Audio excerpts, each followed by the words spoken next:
தலைவன், தமிழ் தேசிய இனத்தின் பெரும் தலைவர், தமிழகத்தில் விரைவில் ஆளப்போகும் எம் இன தலைவனே மேடைக்கு அன்போடு ஆதித்தமிழர் வருக வருக என்று வரவேற்று ஆதித்தமிழர் விடுதலை இயக்கத்தின் முன்னணி தோழர்கள் மேடைக்கு வரவும்.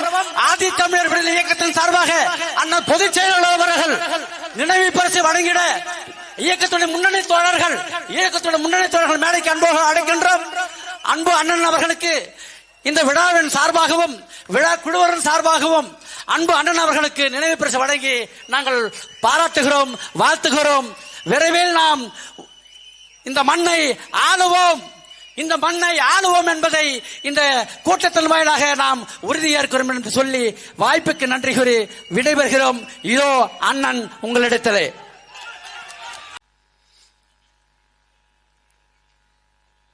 தமிழரின வரலாற்றில்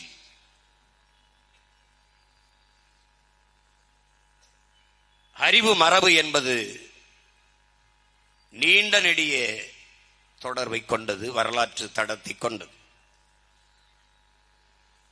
அதிலே ஒரு நூற்றாண்டுக்கு முன்பே தமிழ் பேரினத்தினுடைய அரசியல், இலக்கியம், சமயம், தத்துவம், மொழி, வரலாறு, பண்பாடு போன்ற தலங்களில் தன்னுடைய ஆளுமையை செலுத்திய பெருந்தகைதான் நம்முடைய பகுத்தறிவு பாட்டனார் அயோத்திதாச பண்டிதர் அவர்கள். தமிழ் அறிவு மரபினுடைய நீட்சியாக,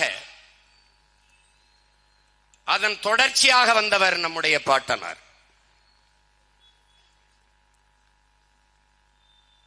தன்னுடைய அரும்பணிகளால் அந்த அறிவுத்தலத்தை செழுமைப்படுத்தி நவீனப்படுத்திய பெருமக்களில் நம் பாட்டனார் அயோத்திதாசரும் ஒருவர். அவர் பங்கேற்றாத, அவர் கால் பதிக்காத தடங்கள் கிடையாது.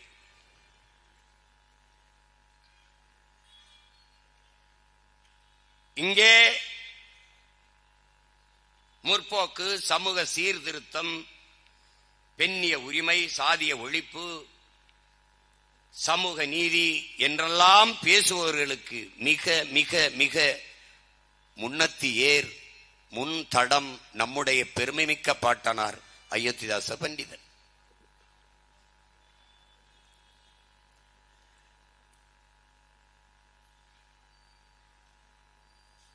இந்து மதத்தில் பற்றுக்கொண்டவராக இருந்து அந்த சமயத்தில் இருக்கிற ஏற்றதாழ்வுகளை கண்டு நொந்து வெந்து இதற்கு மாற்று இல்லையா என்று தேடி தேடி அலைந்து கடைசியாக கண்டது பிறப்புக்கும் எல்லா உயிருக்கும் என்ற நம்முடைய வள்ளுவ பெருமகனார் தந்தருளிய மறைமொழியின் கோட்பாட்டு. அதே கோட்பாட்டை கொண்டிருந்த புத்த பெருமகனார் காட்டிய நெறியான பௌத்தத்தை அவர் பின்தொடர்கிறார். அங்குதான் பெண்களுக்கான கல்வி, மானுடர்களுக்கான சமநிலை, அங்குதான் இருக்கிறது சமூக நீதி, வகுப்பு வாரி பிரதிநிதித்துவம். இங்கே சமூக இட ஒதுக்கீடு என்பதிலே நமக்கு உடன்பாடில்லை. இடப்பகிர்வு, இட பங்கீடு என்பதுதான் நம்முடைய கோட்பாடு. அதுவே உறுதியான இறுதியான நிலைப்பாடு. அதிலே நம்முடைய பாட்டனார் அயோத்திதாசர் அவர்கள் இங்கே உயர் சாதி இந்துக்கள் படிக்கிற பள்ளிகளில் நம்முடைய பிள்ளைகள் படிக்கிற போது, தாழ்த்தப்பட்ட பிற்படுத்தப்பட்ட பிள்ளைகள் படிக்கிற போது அவர்களுக்கு கல்வி ஊக்கத்தொகை, குறைந்த மதிப்பெண் பெற்றாலும் படிப்பதற்கான வாய்ப்பு கிடைக்கிற போது உயர் சாதி இந்துக்களின் பிள்ளைகள் வெறுப்படைகிறார்கள், பொறாமைப்படுகிறார்கள். இவர்களுக்கேன் இந்த சலுகை என்று எரிச்சல் உறுகிறார்கள்.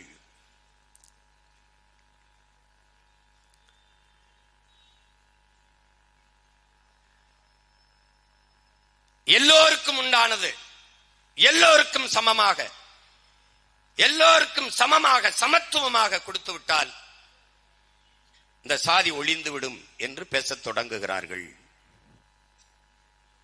பள்ளியிலே படிக்கிற இடத்திலே சாதி சான்றிதழ், சாதி என்ன என்று கேட்காது விட்டால் சாதி ஒழிந்துவிடும் என்று பேசித் திரிகிறார்கள். பள்ளியிலே ஏன் சாதி கேட்கிறார்கள்? சமூகத்தில் சாதி இருக்கிறது, அதனால் கேட்கிறார்கள். சாக்கடையை அள்ளி அப்புறப்படுத்தி தூய்மைப்படுத்தாமல் சாக்கடை நாற்றத்தை ஒழிக்க முடியும் என்று பேசுவது எப்படிப்பட்டதோ, அப்படி சமூகத்தில் சாதியை இருக்க வைத்துக் கொண்டு சாதியை சான்றிதழில் இருந்து எடுத்துவிட்டால் ஒளிந்துவிடும் என்று பேசுவது அப்படித்தான். இதை நம்முடைய பாட்டனார் பதிவு வைக்கிற இதே கருத்தை புரட்சியாளர் அம்பேத்கர் சாதியை ஏற்றதாழ்வுகளை வைத்துக் கொண்டு சமூக மேம்பாடு, சமூக முன்னேற்றம் என்று பேசுவது என்பது சாக்கடை குழியின் மேலே போடுகிற சந்தன பந்தலுக்கு சமமானது, மலக்குழியின் மேலே போடுகிற மல்லிகை பந்தலுக்கு சமமானது என்று சாடுகிறார். உயர்ந்தவன், தாழ்ந்தவன், ஏழை, பணக்காரன், பிற்படுத்தப்பட்டவன், ஒடுக்கப்பட்டவன், மேல் சாதி, கீழ் சாதி என்ற ஏற்றதாழ்வுகளை வைத்துக் கொண்டு சமமான சமத்துவம் என்பது எப்படி சாத்தியம்? சமத்துவம் என்பது சாத்தியப்படாது. எப்படி சாத்தியப்படும்? ஏழை, பணக்காரன், உயர்ந்த சாதி, தாழ்ந்த சாதி, இவன் கல்வி கற்க வாய்ப்பு, இவன் கல்வி கற்க மறுப்பு, இப்படி சமூக ஏற்றதாழ்வுகளை வைத்துக் கொண்டு சமத்துவம் என்பது எப்படி சாத்தியமாகும்? அதனால் சமத்துவம் என்பது ஏற்புடையது அல்ல, சம பங்கு என்பதுதான் ஏற்புடையது என்ற கருத்தை இருவரும் மேதைகளும் வைத்தார்கள். புரட்சியாளர் அம்பேத்கருக்கு முன்பு, அறிவாசாளர் அம்பேத்கருக்கு முன்பு இந்த கோட்பாட்டை இந்த நிலத்தில் கொண்டவன் தமிழ் பெரும் பாட்டன் அயோத்திதாச பண்டிதர் என்பதில் தமிழ் மக்கள், தமிழ் பிள்ளைகள் எங்களுக்கு பெருமிதமும் திமிரும்.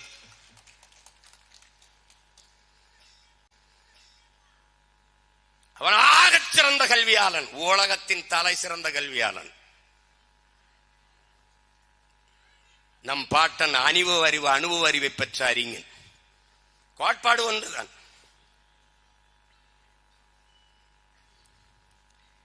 அதே நிலையில் தான் இன்றும் நாம் நின்று கொண்டிருக்கிறோம். எல்லாருக்கும் எல்லாம், எல்லாருக்கும் எல்லாம் எப்படி? எல்லாருக்கும் எல்லாம் எப்படி? பல ஆயிரம் ஆண்டுகளாக கல்வி மறுக்கப்பட்ட நானும், பல ஆயிரம் ஆண்டுகளாக கல்வி கற்றுக்கப்பட்ட, கல்வி பெற்றுக்கொள்ள வாய்ப்பு இருந்த அவனும், அவனுடைய சந்ததியும், எங்களுடைய சந்ததியும் இந்த தலைமுறையில் படிக்க தொடங்கிய நாங்கள் இரண்டு பேரும் பொதுத்திறன் போட்டியிலே, அரசு வேலை வாய்ப்புகளிலே ஒன்றாக நிற்க வேண்டும் என்றால் இது எப்படிப்பட்ட சமூக நீதி? இப்படித்தான் இருக்க வேண்டும் என்று பேசுபவர்கள் மனநோயாளிகளை தவிர வேறு யாராக இருக்க முடியும் என்று பாட்டனார் அயோத்திதாசர் கேட்கிறார். எனக்கு இடுப்புக்கு கீழே காலால் நடக்க முடியாது. அவர் தினந்தோறும் உடற்பயிற்சி கூடத்திற்கு போய் உடலை உறுதி செய்து கொள்ளுகிறார். இரண்டு பேரும் ஒரே கோட்டில் ஓடி வெற்றி கோட்டை தொட வேண்டும் என்றால் இது எப்படிப்பட்ட சமத்துவம்? இது எப்படிப்பட்ட சமூக நீதி? எப்படிப்பட்ட சமூக நீதி? இன்று வரை கல்வி முறை எப்படி இருக்கிறது? சிற்றூர்களில் படிக்கிற பிள்ளைகள் நாங்கள் சிமிழி விளக்கிலே படிக்கிறோம். தனி பயிற்சி வகுப்பு வைத்துக் கொள்ள ஆசிரியர் எங்களுக்கு வசதி இல்லை. எங்கள் பள்ளிகளில் கழிவறை இல்லை, கரும்பலகை இல்லை, குளிரூட்டி இல்லை, விளையாட்டு திடல் இல்லை, எண்ணற்ற வசதிகள் குறைவு. ஆனால் என் கையிலும், நகர்ப்புறத்தில் படிக்கிற மாணவனின் கையிலும் இருக்கிற பாட புத்தகம் ஒன்று. அவன் தனித்திறன் பயிற்சி எடுத்துக் கொள்கிறான். சிறப்பு வகுப்புகள் நடக்கிறது. முதல் தர ஆசிரியரை நகர்ப்புறத்தில் பணியமர்த்துகிறார்கள். அறிவார்ந்த தமிழ் சமூக மக்களே, என்னிலும் இளைய என் தம்பி தங்கைகளே, முதல் தர ஆசிரியர்கள், ஏ கிரேட் ஆசிரியர்கள் நகர்ப்புறங்களில்,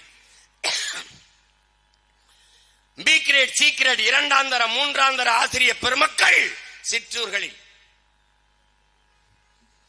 இங்கே கல்வி கற்றுகிற மாணவர்கள் வேலை வாய்ப்பில் பொதுத்திறன் போட்டியில் ஒன்றாக நிற்க வேண்டும் என்றால் எப்படிப்பட்ட சமூக நீதி என்பதை அறிவார்ந்த மக்கள் நீங்களே சிந்தித்து பாருங்கள். இதை தகர்க்க வேண்டும். எல்லோருக்கும் சரியான சமமான தரமான கல்வி, மருத்துவம், வேலை வாய்ப்பு எல்லாம். வகுப்பாரி பிரதிநிதித்துவம் ஏன் வந்தது? எந்த சாதியின் அடிப்படையிலே என்னை இழிவுபடுத்தி இவன் பள்ளிக்கூடத்திற்கு வரக்கூடாது, படிக்கக்கூடாது, இந்த தெருவிலே நடக்கக்கூடாது, இந்த கோயிலுக்குள் நுழையக்கூடாது, குளத்திலே குளிக்கக்கூடாது என்று ஒதுக்கி புறந்தள்ளி வைத்தாயோ?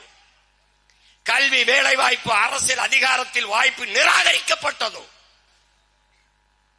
அதே சாதியின் அடிப்படையில் இவையெல்லாம் கிடைக்கப் பெற செய்கிற வாய்ப்புதான் வகுப்பு வாரி பிரதிநிதித்துவம் என்பதை அறிவார்ந்த தமிழ் சமூக தம்பிதங்கைகள் ஒளிந்து புரிந்து கொள்ள வேண்டும். லியோ டால்ஸ்டாயும் நம்முடைய அண்ணல் காந்தியடிகளும் நண்பர்கள். இருவரும் கடித பரிமாற்றம் கொண்டவர்கள். அடிக்கடி கடிதம் எழுதிக் கொள்கிற போது டால்ஸ்டாயிடம் இருந்து அண்ணல் காந்தியடிகளுக்கு வந்த கடிதத்திலே அன்பு, பரிவு, இரக்கம், கருணை இந்த வார்த்தைகள் மிகுந்து காணப்படுகிறது. கடிதங்களில் ஆங்காங்கே எழுத்துக்கள் நனைந்து இருக்கிறது, நனைந்து கசிந்து இருக்கிறது. காந்தி கேட்கிறார், இப்போதெல்லாம் டால்ஸ்டாய் உங்கள் கடிதங்களிலே அன்பு, பரிவு, கருணை, இரக்கம் இந்த சொற்கள் பரவி கிடக்கிறது, உங்கள் எழுத்துக்கள் ஆங்காங்கே கண்ணீர் துளிகளால் விழுந்து இப்படி ஈரத்தில் நனைந்து கசிந்து இருக்குதே, காரணம் என்ன என்று கேட்டபோது, அது ஒண்ணுமில்லை காந்தி, நான் திருக்குறள் என்ற ஒரு நூலை படித்தேன், அதிலிருந்து இந்த தாக்கம் எனக்குள் வந்துவிட்டது. நான் எழுதும் போது அதை நினைத்து எழுதும் போது என்னை அறியாமல் என் கண்களில் இருந்து நீர் கசிந்து இந்த கடிதத்தில் விழுந்து எழுத்துக்கள் நனைந்து விட்டது, மன்னித்துக் கொள்ளுங்கள் என்று. அப்படி என்ன நூல்? டால்ஸ்டாய் வியந்து டால்ஸ்டாய்க்குள்ளே இவ்வளவு பெரிய தாக்கத்தை ஏற்படுத்திய நூல் என்ன என்று கேட்டார். திருக்குறள். அது எங்கே கிடைக்கிறது? உன்னாட்டில் தான், தமிழ்நாட்டில், தென்னாட்டில் திருவள்ளுவன் எழுதிய நூல். காந்தி உடனே தெரிவித்து படிக்கிறார், நெகிழ்ந்து போகிறார். அவர் சொல்லுகிறார், இன்னொரு பிறப்பு என்று எனக்கு வருமானால் நான் தமிழனாக பிறக்க வேண்டும். அதற்கு காரணம் வள்ளுவர் எழுதிய அவன் தாய் மொழியிலேயே ஒரு முறை இந்த திருக்குறளை நான் படிக்க வேண்டும், அதுதான் என்னுடைய விருப்பம். அதற்காக மறுபிறப்பில் நான் தமிழனாக பிறக்க வேண்டும் என்று விருப்பத்தை பதிவு செய்கிறார்.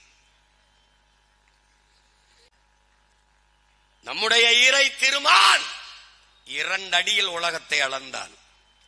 நம்முடைய மூதாதை வள்ளுவ பெருமகனார் 1.25 அடியில் உலகத்தை அளந்தவன். அவன் பாடாத தத்துவங்கள், கோட்பாடுகள் இல்லை. நபிகள் நாயகம் ஸல்லல்லாஹு அலைஹி வஸல்லம் அவர்கள் தன் வாழ்க்கையை மானுட வழிகாட்டியாக நெறியாக வாழ்ந்து காட்டி போனார்கள். இறைமகன் இயேசுபிரான் வாழ்க்கை அப்படியே வாழ்வியல் நெறியாக வாழ்ந்து காட்டி போனார்கள். அங்கங்கே மானுட குலத்திற்கு நற்செய்திகளை விதைத்து விட்டு போனார்கள். புத்தபிரான் அதை போலவேதான் புத்தபிரானும். ஆனால் என் அன்பு சொந்தங்களே, என் அருமை இளவல்களே, உலகத்தில் ஒரு மகன் அமர்ந்து இருந்து உட்கார்ந்து சிந்தித்து மானுட குலத்தின் உயர்விற்கு, மேம்பாட்டிற்கு நன்னெறியை தந்திருக்கான் என்றால் அது உலகத்திலே வள்ளுவ பெருமகனார் ஒருவன் தான். ஒவ்வொன்றுக்கும் 10 செயல், ஒவ்வொன்றுக்கும் 10 குறள் பார், 10 குறள். உழுதுண்டு வாழ்வாரை வாழ்வார், மற்றெல்லாம் தொழுதுண்டு பின் செல்பவர். அதோட நிறுத்தியிருக்கலாம். இல்லை, சுழன்று மேற்பின்னது உலகம், அதனால் உழந்தும் உளறி தலை. உழுவார் உலகிற்காணி அக்தாற்றாது எழுவாரை எல்லாம் பொறுத்து. இருந்தோம்பி இல்வாழ்வதெல்லாம் விருந்தோம்பி வேளாண்மை செய்தல் பொருட்டு. உழுவார் உலகிற்காணி அக்தாற்றாது எழுவாரை எல்லாம் பொறுத்து. இப்படி ஒவ்வொன்றுக்கும் திரும்ப திரும்ப திரும்ப உழவினார் கைமடங்கின் இல்லை, விளைவதும் விட்டேம் என்பார்க்கும் நிலை. திரும்ப திரும்ப வலியுறுத்தி அழுத்தி திருத்தி பாடி படிப்பித்தவன் உலகத்திலே ஒரே ஒரு மகான் நம்முடைய மூதாதை வள்ளுவ பெருமகனார் மட்டும்தான். நம்முடைய தாத்தா ரெட்டமலை சீனிவாசனார் அவர்கள்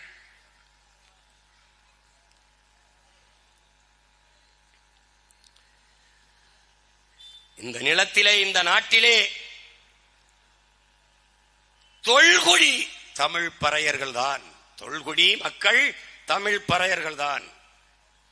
அவர்கள் தங்களுடைய சமூகத்தினுடைய, தங்கள் இனத்தினுடைய மாண்பை உணர்ந்து கொண்டாலே எதிரிகள் பயந்து நடுங்குவார்கள்.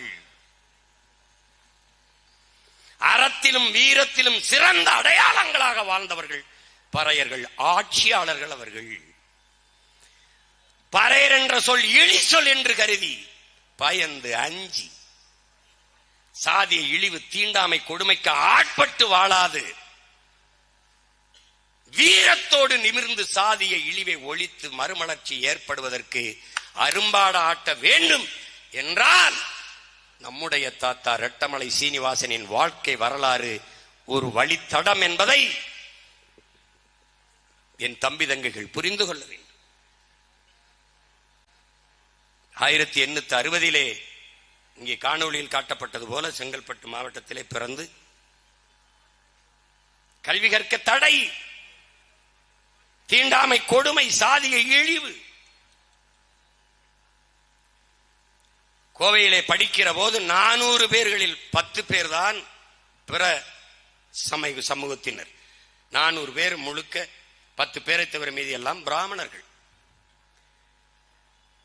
அவர்களுக்கு அருகிலே அவர்களோடு உட்கார்ந்து கல்வி கற்க முடியாது சூழல், இறுக்கம், சாதிய கொடுமை, கடுமை.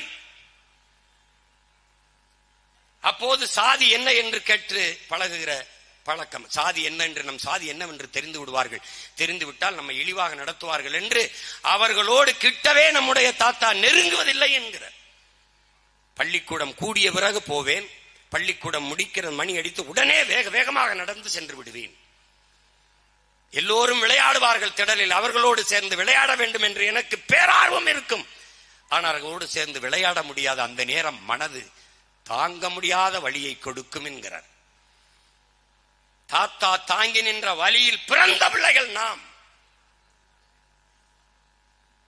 அந்த வலியை ஒழிக்க நாம் இன்று போராடுகிறோம்.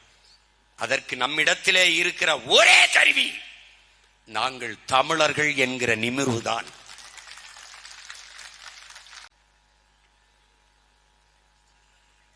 ஒரு பைசா தமிழன் என்கிற ஒரு இதழை தொடங்குகிற முதல் நிலை, இடைநிலை, கடைநிலை என்ற ஏற்றதாழ்வு தெரியாது. நீதி, நேர்மை, சரியான பாதை இவற்றை காட்ட வேண்டும் மக்களுக்கு என்பதற்காக நான் ஒரு பைசா தமிழன் என்ற இதழை தொடங்கினேன். பாட்டனார் சொன்னதுதான். அது என்ன சொல்றார்? தமிழ் மனம் பரவ வேண்டும் என்று என்கிற தமிழர்கள் எல்லோரும் இதில் கையெழுத்திட்டு ஆதரவு தர வேண்டும் என்று அந்த இதழை தொடங்குகிறார். ஒரு பைசா தமிழன், அதாவது பின்னாடி தமிழன் என்று நீண்ட நாள் அந்த இதழ் தொடர்ந்து நடந்து வந்தது. அப்படிப்பட்ட முழுக்க முழுக்க நம்முடைய பாட்டனார்கள், நம்முடைய தாத்தாக்கள் வரலாற்றை எல்லாம் எடுத்து பேசுவது என்பது ஒரு மணி நேரத்திற்குள் சுருக்கி அடக்கி வைக்கும். அது பேசி முடிக்க முடியாது. இந்த விதை, இந்த கருத்துக்கள், யார் அயோத்திதாச பண்டிதர், யார் ரெட்டமலை, யார் MC ராஜா என்கிற, மாசி ராஜா என்கிற தேடலை என்னிலும் இளைய என் பிள்ளைகளுக்கு, வருங்கால தமிழ் தலைமுறை தம்பி தங்கைகளுக்கு ஊட்டினால் அதுவே இந்த கூட்டத்தினுடைய சிறப்பு. தேடுங்கள், தேடுங்கள், நம் முன்னவர்களை தேடுங்கள், அறிவை தேடி ஓடுங்கள், நாளைய வரலாறு உங்கள் நிழலை தேடி ஓடி வரும் என்கிறார் அறிவாசான் அண்ணல் அம்பேத்கர். அப்படி அறிவை தேடி ஓடுங்கள், என்னிலும் இளைய என் தம்பி தங்கைகளை ஓடுங்கள். அவனவன் சாதி மதத்துக்கு நிற்கிறான். நான் பிறந்த பெருமை மிக்க தமிழன் என்கிற தேசிய இனத்திற்கு நிற்கிறோம்டா நாங்கள் தமிழர்கள் என்ற திமிரோடு. நாய் பேய் நரியலா நாட்டாளும் போது மானமும் வீரம் கொண்ட புலி ஆளாதாடா இந்த நாட்டை? புலி ஆளாதா? இந்த நாட்டை புலி ஆளாதா? நடக்குது 26ல எங்கள் வேட்டை.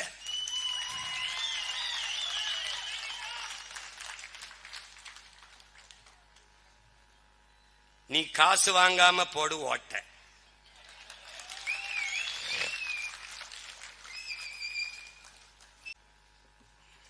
உன் ஆதிசிவன் யார்?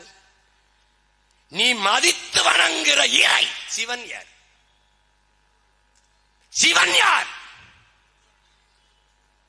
சிவனை மதித்து வணங்குகிறாய், அவன் பரம்பரையை மிதித்து ஒதுக்குகிறாய். இதான் இங்க நடந்த கொடுமை. வள்ளுவன் தன்னை உலகினுக்கே தந்து வான் புகழ் கொண்ட தமிழ்நாடுங்கிறான் பெரும்பாவளன் பாட்டன் பாரதி. அந்த வள்ளுவன் வழிவந்த பரம்பரையை பறையன் என்று தாழ்த்தி வீழ்த்தி சுகம் காணுகிறார். இதாண்டா கொடுமை, இதாண்டா கொடுமை. இதை தகர்க்க யாரால் முடியும்?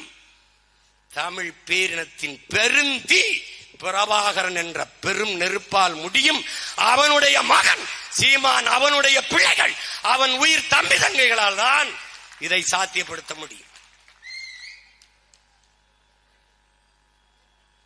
இதையெல்லாம் பேசினால் போலி தமிழ் தேசியவாதிகள் என்பார்கள். யார் நம்மை போலி தமிழ் தேசியர்கள் என்று சொல்பவர்கள்? யார்?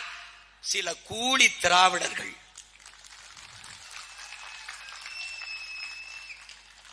போலி தமிழ் தேசியர்.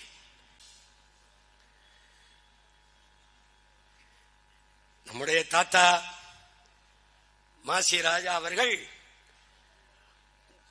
உலகத்தின் தலை சிறந்த மனிதர்களில் ஒருவர். நான் சொல்லல, வெள்ளக்கார துறைகளே, வெள்ளக்கார ஆளுநர்களே பாராட்டுகிறார்கள். நம்முடைய பாட்டனார், நம்முடைய தாத்தா அயோத்தியாச பண்டிதர் அவர்களுக்கு, நம்முடைய தாத்தா ரெட்டமலை சீனிவாசன் அவர்களுக்கு, ஒடுக்கப்பட்ட மக்கள், தாழ்த்தப்பட்ட மக்களின் உயர்வுக்கு மேம்பாட்டுக்கு ஆற்றிய அரிய தொண்டை பார்த்து அவருக்கு 1926 ராவ் சாஹிப் என்கிற பட்டத்தையும், பிறகு 1930 திவான் பகதூர் என்ற ராவ் பகதூர் என்ற பட்டத்தையும், பிறகு 1936 திவான் பகதூர் என்ற பட்டத்தையும் கொடுத்து வெள்ளையர் அரசு பெருமைப்படுத்தியது. அறிவார்ந்த தமிழ் சமூக தம்பி தங்கைகள், அடுத்த மாபெரும் அடையாளமும் ஆளுமமாக இருக்கிறது நம்முடைய தாத்தா மாசி ராஜா அவர்கள். சிறந்த கல்வியாளர், ஆசிரியர். படிக்கவில்லை என்ற நிலையில் படிப்பிக்கிற இடத்திற்கு உயர்ந்த ஆசிரியர் பெருமகன். கற்பித்தலில் தனித்திறன் கொண்ட ஆற்றலாளர். இனிய மொழி, எளிய வார்த்தைகள், எளிய பேரன்பு கொண்டு மாணவர்களை நடத்துகிற, சுடு சொல் இல்லாது, கடுஞ்சொல் இல்லாது, இன்சொல்லால் மாணவர்களை நடத்துகிற, கடும் பயிற்சியும் எளிய முறையில் கற்றுக் கொடுத்து ஊட்டி புகட்டுகிற பேராற்றல் கொண்ட பெருந்தகையாக நம்முடைய தாத்தா மாசி ராஜா அவர்கள் இருந்தார். ஆனால் அம்பேத்கர் சொல்லுகிறார், இந்த நிலப்பரப்பிலே, துணைக்கண்டத்திலே பெரும் எண்ணிக்கையில் இருக்கிற மக்கள் தாழ்த்தப்பட்ட பிற்படுத்தப்பட்ட மக்கள் தான். 80 விழுக்காட்டுக்கு மேலான மக்கள் தாழ்த்தப்பட்ட பிற்படுத்தப்பட்ட மக்கள் தான்.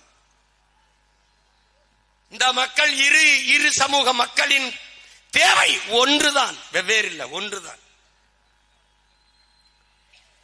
இந்த இரண்டு சமூக மக்களும் ஒன்றிணைந்து நின்றால் இந்த நாட்டு அதிகாரம் அவர்களிடத்தில் தான் இருக்கும்.